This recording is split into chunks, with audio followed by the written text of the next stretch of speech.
It's not your average Joe coming at you with a report on week 3 of 4 of the vegan challenge.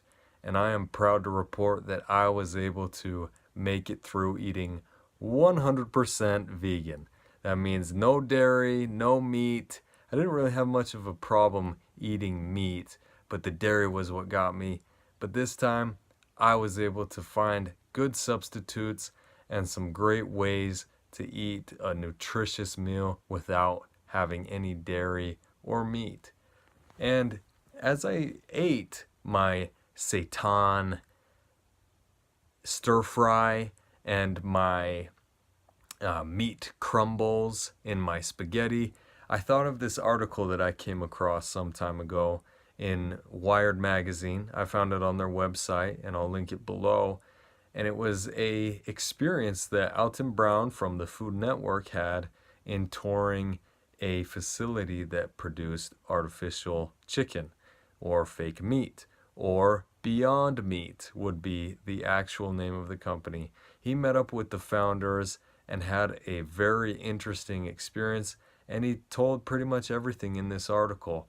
I implore you to check it out, read it for yourself. It's probably my most favorite article that I've come across regarding veganism, meat substitutes, and the philosophy behind it all. So definitely read through it. I'm going to go through 3 of my favorite things from this article, but check it out and let me know what you think in the comments below. BeyondMeat.com. Super cool website. I mean, look at that burger. That looks like you went through the drive-thru and you ordered the double thick monster burger. But it's not made out of any monster or any beast. It's made out of plants. Now, this is a super interesting company. Their tagline is the future of protein. And looking at their products, it's no wonder why they're going for that. They've got 100% plant protein, and those burgers right there look like they're actual beef, actual cow. But it's not. It's plants. Further down, we've got some Beyond Sausage, some Beast Burgers. Not sure what the difference is on those between that and the Beyond Burger is, but they also got some chicken strips and some beef crumbles. Now, I've only tried the Beyond Burger, all right? And it was very good. I was kind of shocked that it was a plant-based protein. It tasted very meaty. Now, it did have that tofu bounce that Alton Brown talks about in this article that I'm going to go over, but it was pretty close. And when you put some ketchup and mustard on it and get some tomato and lettuce, it's pretty much the same thing, and the macros are just about there too. In fact, you shed some of the fat and saturated fat when you go with the plant-based protein. So check out this website. It's got where you can buy them, a store locator, and some additional details about what they were trying to do as a company. So great website, awesome product. So the article you're going to look for is Alton Brown on the End of Meat as We Know It. Wired.com, like I said, probably the best article and the one that I appreciate the most out of all the research that I've done on the subject. A quick scan through it before I get to my favorite parts. He details all of his experience of going to the Beyond Meat factory, meeting with the founders, seeing the process of how the meat is made, and his reaction to it. He also gives you some great recipes using the Beyond Meat Greek chicken-free salad, and then later on he gives you a chicken-free stir-fry recipe, all while providing some awesome context to what he believes is relevant about this company, about this product, and about the culinary world and how it relates to it all. So read through it all. It's very entertaining. If you know anything about Alton Brown, you know that he is a great educator, a great teacher. And I mean, if you're going to get recipes for chicken-free sweet potato hash, You got to check this article out for sure. But let's get to my favorite parts. So right after the chicken-free stir fry is one of my favorite quotes. So if you could consume a product that tasted and chewed like chicken in, say, half of your at-home or restaurant meals, would you? And what if that product delivered healthy protein with no antibiotics, cholesterol, trans fat, or saturated fat, yet required only a fraction of the resources to produce while creating little waste or environmental risks? Why wouldn't you? Ethan Brown, one of the founders of Beyond Meat, thinks you would, even if the price is a bit higher than skinless, boneless chicken breast. It's interesting to note that Beyond Meat is, as Alton Brown says, undeniably processed meat.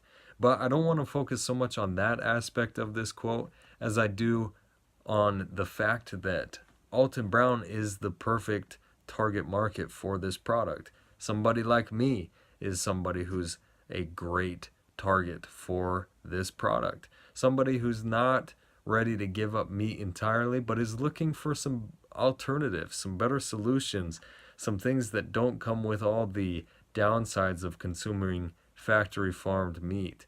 And Beyond Meat does a great job at solving those issues. Further down the article, there's another quote that I really appreciate. Brown's target is not only vegetarians who tend to deeply distrust processed foods, a category to which Beyond Meat undeniably belongs. He wants to convert people like, well, me. I'm cutting back on meat but have no intention of quitting it completely. I care about my health and the health of my family, and I wouldn't mind eating in a way that minimizes any negative impact on the environment. And I like animals. You might say I'm analog curious. Problem is, just as vegetarians can be suspicious of processed foods, omnivores and carnivores tend to be irked by foods pretending to be other foods. Brown knows the trick is just to get it onto their plates. Once there, the proof is in the extruded slurry. Now, the reason why I appreciate this particular quote in the article is it talks about moderately introducing vegan sources of protein into your diet. I like how Alton Brown sets the stage as if you're adopting this product to half of your meals when you eat out or when you eat at home. That's something that I think everybody should at least consider as we're moving in an age where the environment really is taking a hit from agriculture. And I mean, honestly, people do not need to eat as much meat as we're eating. So if we were able to substitute that consumption of meat with something a little bit cleaner and something definitely more sustainable, it's at least worth considering. And the final quote right before the end of the article. In the end, what's really interesting about Beyond Meat is what's beyond the not chicken. Predictably, the company is working on a beef analog. But why stop there? Once you liberate the idea of flavorful protein from actual animals, the whole idea of food acquires a certain flexibility. Given the right ingredients and the right texturizing technology, you could produce not shrimp for people with shellfish allergies or not bacon for pork-abstaining Jews and Muslims. What about imitating endangered animals so that we could eat them without wiping them out or feeling guilty? Blowfish that isn't poisonous? No problem. In fact, you could make protein that tastes like something even better than meat or like something entirely new. Maybe people would be willing to eat cockroach slurry if it tasted like nacho cheese and chewed like filet mignon. The extruded slurry that tastes like nacho cheese and filet mignon may be a far cry from where we are, but when he did talk about how we're able to basically engineer any flavor, any texture, any taste, and how meat is even being replicated at this scale, it did make me think of all of the things that are artificially flavored and texturized.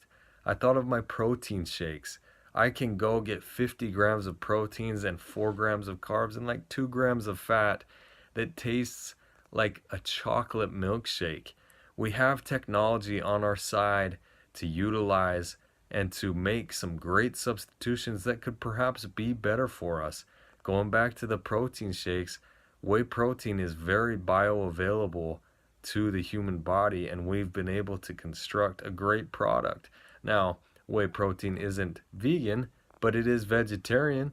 It's probably helped people cut back on their meat consumption, and that's kind of the theme of this whole article, is not so much giving up completely on meat, but trying something new and giving something else a fair shake and putting it on our plate every once in a while. Maybe half the time, maybe all the time. Maybe you can convert completely to eating the Beyond Burger or the Beyond Chicken Strips, and that's good enough for you. But I think the greatest point in this article is to simply give it a shot. Try it out. I've tried it out and I've been pleasantly surprised. I think the future of protein, the future of meat, is definitely changing, and it is going to be shaped by the consumers, and we get to dictate how that shaping occurs. So if nothing else, I hope you'll read the entire article, kind of come to your own conclusions, and draw your own plans out. See if you want to give this a shot. See if it's even worth it. For me, it has been worth it to try it out, and I plan to implement it throughout my life. And I'm excited to see what happens in the future with all of the technology and all of the biology and chemistry that we're utilizing for the good of mankind and for the good of the earth that we live on. So I hope you liked the video. I hope it was informative. If you're interested in seeing my path, my accomplishments on this vegan challenge, check out my other videos. But let me know what you guys think, and I hope to hear from you soon. Have a good one.